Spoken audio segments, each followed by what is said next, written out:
प्रधान जिला न्यायाधीश और अध्यक्ष जिला विधिक सेवा प्राधिकरण आलोक अवस्थी ने समाज के सभी वर्गों तक न्याय की पहुंच सुनिश्चित करने के उद्देश्य से 11 मई 2024 को नेशनल लोक अदालत का आयोजन किया जा रहा है, इस बात की सूचना दी। उन्होंने कहा कि लोक अदालत से किसी भी प्रकरण के निराकरण से प्रकरण पूर्णतः को प्राप्त हो जाता है और उसकी कोई अपील नहीं होती। इसके साथ ही यदि प्रकरण में कोई कोर्ट फीस दी गई है तो वह भी पूरी वापस होती है। न्यायालयों में लंबित प्रकरणों का जिक्र करते हुए उन्होंने कहा कि आज की स्थिति में जबलपुर जिले में सिहोरा और पाटन न्यायालयों को सम्मिलित करते हुए कई प्रकरण जो हैं वो लंबित पड़े हुए हैं। इन लंबित प्रकरणों में से 7,279 प्रकरण चिन्हित कर 11 मई 2024 को होने वाली नेशनल लोक अदालत के लिए रेफर किया गया है। इन रेफर्ड प्रकरणों में से समझौता योग्य आपराधिक प्रकरण, निगोशिएबल इंस्ट्रूमेंट एक्ट के अंतर्गत चेक बाउंस के प्रकरण, मोटर दुर्घटना व्यवहारिक प्रकरण भी शामिल हैं। इसी प्रकार जो प्रकरण विवाद के रूप में हैं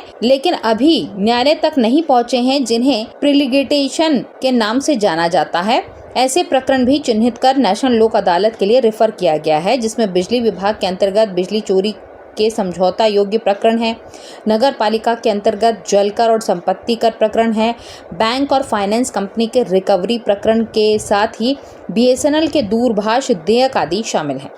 मोटर दुर्घटना के प्रकरणों का जिक्र करते हुए अवस्थी जी ने कहा कि लोक अदालत से यदि किसी मोटर दुर्घटना दावा का निराकरण होता है तो पीड़ित पक्ष को यथाशीघ्र दावा राशि प्राप्त हो जाती है और पीड़ित परिवार को सहायता के साथ साथ उसके अन्य आवश्यक कार्य पूरे हो जाते हैं। इस प्रकार लोक अदालत से प्रकरणों का निराकरण एक प्रकार से पुण्य का कार्य है। उन्होंने प्रिंट और इलेक्ट्रॉनिक मीडिया से पत्रकार गण को संबोधित करते हुए न्याय की पहुंच सुदूर ग्रामीण अंचलों तक पहुंचाने में मीडिया अहम भूमिका निभाता है, इस बात का जिक्र किया। मीडिया के माध्यम से लोग अपने अधिकारों के प्रति जागरूक होते हैं, उन्हें पाने का प्रयास करते हैं। इस अवसर पर उपस्थित सचिव जिला विधिक सेवा प्राधिकरण अवधेश कुमार श्रीवास्तव माह के अंतिम शनिवार को आयोजित होने वाली स्थायी निरंतर लोक अदालत की भी जानकारी दी।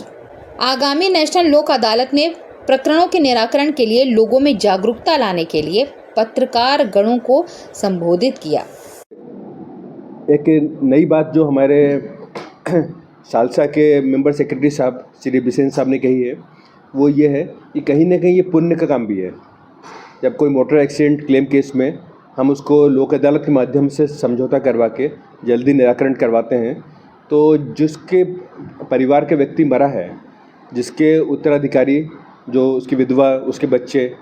सिर्फ उस राशि के इंतजार में बैठे हुए हैं ताकि उनके बच्चों को स्कूल की फीस जा सके, उनको खाने का खर्चा मिल सके, तो उनको यदि हम समय से पहले वो पैसे दिलवा देते हैं तो कहीं ना कहीं एक पुण्य के भागी होते हैं। क्योंकि यदि वो केस मेरिट पर निपटता है तो हो सकता है उसमें अपील हो जाए, हो सकता है बीमा कंपनी तुरंत राशि ना दे और अपील में कई साल लग जाए। तब तक जो मूल्यवान समय है उस परिवार का जिसके यहाँ के किसी आदमी की मृत्यु हुई है, उसके विधवा, उसके बच्चों को खाने के लिए पैसे नहीं है, तो उनके लिए वो 3 और 4 साल का इंतजार बहुत भारी पड़ता है। तो उनको अगर समय पर राशि मिलती है, जल्दी वो राशि मिलती है, तो निश्चित रूप से एक पुण्य वाला ही काम है। जिला न्यायालय के लिए हैं, कुटुंब न्यायालय की 4 खंडपीठ अलग से हैं, 1 खंडपीठ श्रम न्यायालय की है और सिहोरा में हमने 7 खंडपीठ गठित की हैं और पाटन में 4 खंडपीठ गठित किए हैं। और जो हमारे पेंडिंग केसेस की संख्या मैंने बताई कि 1,47,000 से ऊपर पेंडिंग केसेज हैं। उसके अलावा बहुत सारे मुकदमे ऐसे होते हैं जो अभी कोर्ट में नहीं आए हैं, पाइपलाइन में हैं, जिनको हम प्री लिटिगेशन केसेज बोलते हैं।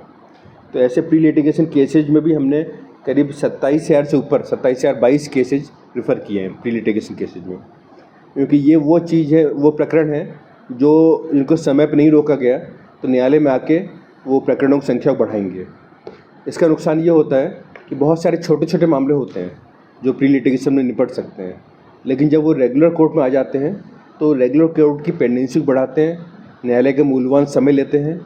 और उसका नुकसान ये होता है कि जो बहुत गंभीर जटिल केस हैं जो मेरिट पे ही डिसाइड होने हैं, लोक अदालत में डिसाइड नहीं हो सकते हैं, उनके लिए भी न्यायालय को समय नहीं मिलता है। जो कहा जाता है कि न्यायालय में पेशी दर पेशी चलती रहती है, तो कारण ये है कि न्यायालय के ऊपर कार्य का बहुत अधिक भार है और वो भार पैदा होता है उन बहुत छोटे छोटे केसेस से जिनको कि बाहर ही निपटाया जा सकता है या समरी तौर पर निपटाया जा सकता है। तो हमारा जोर ये भी है कि हम प्री लिटिगेशन प्रकरणों की संख्या में अपेक्षित कमी लाएँ इस लोक अदालत के माध्यम से।